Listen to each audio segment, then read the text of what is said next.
Have you ever had an incredible gift or opportunity right in front of you that you completely took for granted?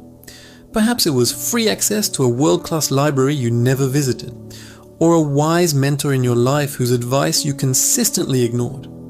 Isn't it a strange and tragic part of human nature that we so often fail to appreciate the treasures that are closest to us? Let me tell you a quick story about two sons. A father who was a master carpenter wanted to pass on his life's work. His older son grew up in the workshop.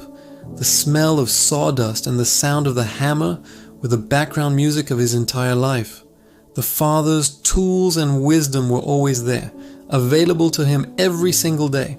The younger son had been estranged and lived in a distant land, knowing nothing of his father's craft, but longing to reconnect. One day, the father sent a single, beautifully crafted wooden box to the younger son, containing a simple set of instructions and an invitation to come home and learn. The younger son received it with tears of joy. He treasured the box and studied the instructions, his heart burning with a desire to learn from the father he barely knew.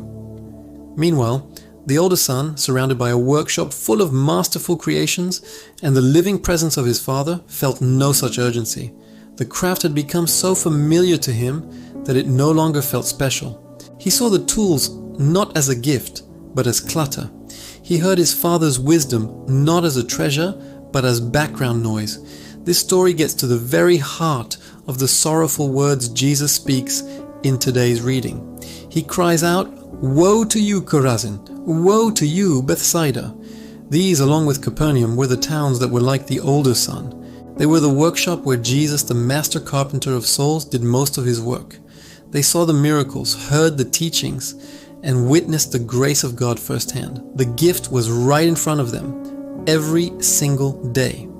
Jesus' woe is a cry of heartbreak.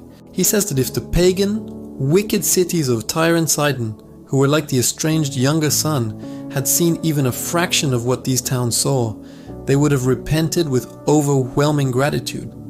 The lesson is severe and deeply personal. It is a spiritually dangerous thing to become casual with the presence of God.